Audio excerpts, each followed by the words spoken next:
E aí, pessoal, tudo certinho com vocês? Olha só, nós vamos continuar agora os estudos relacionados com população e vamos falar sobre o crescimento populacional. Para falarmos sobre esse assunto, é interessante que nós tenhamos a ideia de que o crescimento da população ele é variável no tempo e no espaço. Então a gente vai verificar que existem momentos em que a população vai ter um ritmo de crescimento menor, momentos que a população vai ter um ritmo de crescimento maior, depois a população passa por períodos de redução nesse ritmo e, logicamente, isso não vai acontecer ao mesmo tempo em todos os lugares. Então, para que a gente possa entender o início desse processo de crescimento, de evolução do crescimento da população, é interessante que vocês observem esse gráfico que eu vou mostrar para vocês aí. Olha só, dá uma olhadinha aí. Quando você fala desse gráfico, pessoal, olha o que ele está mostrando para vocês. Está mostrando justamente o crescimento da população a partir da era cristã, né? E dentro disso, você vai perceber que, olha que característica interessante, você imagina o período em que a era cristã se inicia e dentro dessa ideia você vai perceber que a população mundial nessa época era de aproximadamente 250 milhões de anos. E vocês vão percebendo que está aí de verdinho que a população está crescendo, só que ela cresce num ritmo bem pequeno, porque se relaciona com características voltadas para a qualidade de vida, as condições de vida do ponto de vista da saúde, da higiene, né? Tanto é que tem um período aí muito interessante, aproximadamente nos anos de 1300, né? Pensar aqui no século XIV, que você vai ter justamente a ideia voltada para a peste negra. Ou seja, acontece uma grande epidemia na Europa e como as condições de saúde não eram favoráveis, isso fez com que a população tivesse um decréscimo em relação ao seu ritmo de evolução, do seu ritmo de crescimento. Tudo certo? Depois, você vai imaginando que as atividades econômicas vão tendo o seu desenvolvimento, então você vai ter ali o surgimento do mercantilismo, a ideia da expansão marítima e o principal fator que eu considero como responsável por promover essa curva ascendente do crescimento populacional vai ser justamente o que vocês estão observando aí, pessoal, que é a Revolução Industrial. Ou seja, a Revolução Industrial ela vai permitir não só um avanço na forma de produzir, mas também ela traz consigo uma evolução, uma melhoria das condições médico-sanitárias. E aí a população passa a ter acesso à saúde, tratamentos médicos, vacinas passam a ser produzidas e, consequentemente, a população tende a viver mais. Só que, como eu já disse, esses processos não aconteceram ao mesmo tempo em todos os países. Então, por isso, a gente pode verificar e principalmente diferenciar o que nós chamamos justamente de quê? De fases do crescimento populacional. E quando a gente fala sobre essas fases do crescimento populacional, meus amigos, a gente está raciocinando justamente qual condição. Vamos pensar aqui nesse gráfico, olha só. Analisando esse gráfico que nós temos aqui, eu tenho natalidade e mortalidade. E a gente vai percebendo que dentro dessa caracterização, você percebe que ambas taxas, tanto natalidade quanto mortalidade, são taxas muito elevadas. Perfeito? Então, dentro desse contexto, você vai pensar o seguinte, que aqui a população, nós temos um ritmo elevado, um número elevado de nascimentos, então a natalidade é elevada, mas, por outro lado, a mortalidade também é elevada. Então, raciocina comigo, pensando nesse gráfico anterior que eu apresentei para vocês, que fase seria isso aqui? Que momento daquele gráfico seria isso aqui? Seria justamente o período antes da Revolução Industrial. Perfeito? Ou seja, nós teríamos aqui uma condição em que a natalidade muito elevada e a mortalidade muito elevada também faria com que o crescimento vegetativo, que nós falamos sobre esse conceito, vamos lembrar? Crescimento vegetativo é a diferença entre a taxa de natalidade e a taxa de mortalidade. Então, dentro dessa característica, o crescimento vegetativo ia ser pequeno. A população cresceria? Cresceria, mas cresceria num ritmo baixo. Perfeito? Então, dentro dessa condição, nós vamos chamar essa fase de primeira fase do crescimento populacional. Então, olha só a característica dela aqui. Quando você fala dessa primeira fase, olha a legenda. De azul, tá a natalidade. De vermelho, mortalidade. Então, você vai perceber natalidade elevada, mortalidade elevada também. Qual que é o resultado disso? Um crescimento lento da população. Perfeito? Só que, dentro também da análise daquele gráfico anterior, eu disse para vocês que a Revolução Industrial era a principal responsável para que houvesse uma mudança do comportamento da evolução, do crescimento da população. Ou seja, a partir da Revolução Industrial, meus amigos, nós vamos ter justamente a segunda fase do crescimento populacional. E olha só como que o gráfico já muda o seu comportamento. Você imagina que a natalidade está elevada, perfeito? Mas a mortalidade está apresentando queda. Se a natalidade é elevada e a mortalidade apresenta queda, percebam que tem uma diferença muito grande entre as linhas. Ou seja, nesse momento, nessa segunda fase do crescimento populacional, o que nós estamos tendo aqui? Justamente um momento em que a população cresce. A população cresce de forma muito rápida, a população cresce de uma maneira muito acelerada. Ou seja, a segunda fase do crescimento populacional, ela vai representar o quê? Mortalidade baixa, que está aí de vermelho, e a natalidade elevada, um crescimento acelerado. A gente vai falar que aqui houve uma expansão populacional. Utilizamos também a expressão explosão demográfica. Cresce muito, perfeito? Então, qual é o fator que vai ser o responsável por esse elevado crescimento? A Revolução Industrial. Aí eu pergunto, Flávio, mas por que a Revolução Industrial? Só raciocinar. A Revolução Industrial, ela trouxe uma evolução na ciência. Ela permitiu que houvesse melhorias na forma de produzir, mas também trouxe avanços em outros campos, e principalmente a medicina. E aí, como já tínhamos falado, evolução das condições médico-sanitárias, tratamentos médicos hospitalares, acesso a medicamentos, vacinas contra as doenças. Então a população passa a ter uma maior qualidade de vida. Se ela tem uma melhoria dessa qualidade de vida e mantém a taxa de natalidade alta, a tendência da população vai ser justamente crescer, e crescer de uma forma muito acelerada. Então chamamos isso aí de explosão demográfica. Só que acontece o seguinte, a Revolução Industrial ela vai ter o ápice, então vai permitir esse crescimento populacional elevado. Só que depois, o que a gente começa a perceber? Que nas sociedades, à medida que o grau de evolução econômica, social acontece, a tendência da população é passar por um processo de envelhecimento. Ou seja, a população começa a envelhecer, e nesse contexto de envelhecimento é por quê? Porque nós vamos ter agora uma redução da taxa de natalidade. Olha só o gráfico. Na terceira fase que nós estamos entrando agora, a natalidade começa a ficar mais baixa. Ainda não é tão baixa quanto a mortalidade, que a mortalidade mantém-se baixa também. Ou seja, nós estamos tendo menos nascimentos, estamos tendo uma menor população de jovens. Então, consequentemente, a população idosa, que vai ter características de ter uma qualidade de vida, de ter uma expectativa de vida elevada, e o número de jovens, o número de crianças diminuindo. Então, dentro dessa condição, nós já caracterizamos a terceira fase, e é típica de quê? Hoje, de países em desenvolvimento. Vamos pensar no Brasil. O Brasil encara essa terceira fase. O Brasil está num processo onde a gente percebe que a população brasileira cresce todos os anos, tá? A população do Brasil está aumentando todos os anos, só que o aumento ele está num ritmo menor.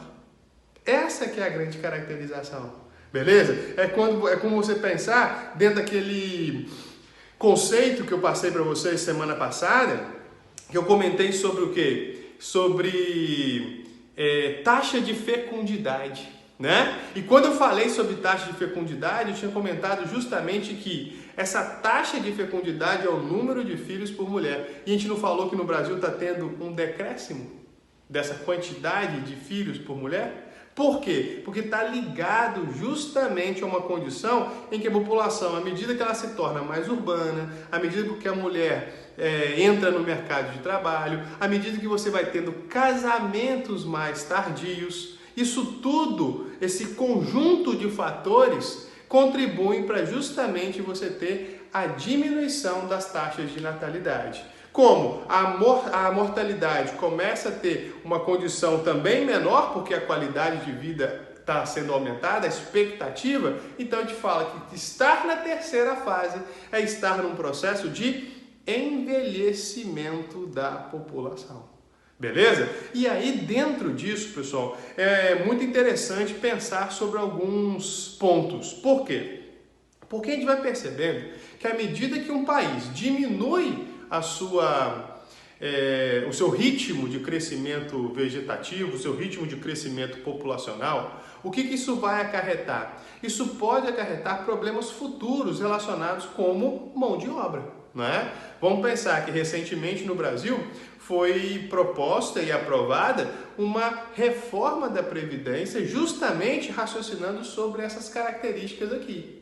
Os pontos da reforma, eles podem ser ainda discutíveis sobre algumas profissões, algum tempo de trabalho de profissões que envolvem um trabalho mais braçal, que exige mais fisicamente das pessoas. Então, existe controvérsias em relação a esses pontos. Mas pensar numa reforma da Previdência é importante por conta do futuro econômico do país. É só fazer um esforço rápido. Se você imaginar que se estamos tendo menos nascimentos hoje, quer dizer que futuramente nós vamos ter menos adultos. Só que hoje a maior parcela da população do Brasil é justamente de adultos. Então, futuramente, esses adultos de hoje, eles se tornarão os idosos futuramente. E se vão se tornar idosos, nós vamos ter uma quantidade de idosos maior e uma reposição da população que não vai corresponder à necessidade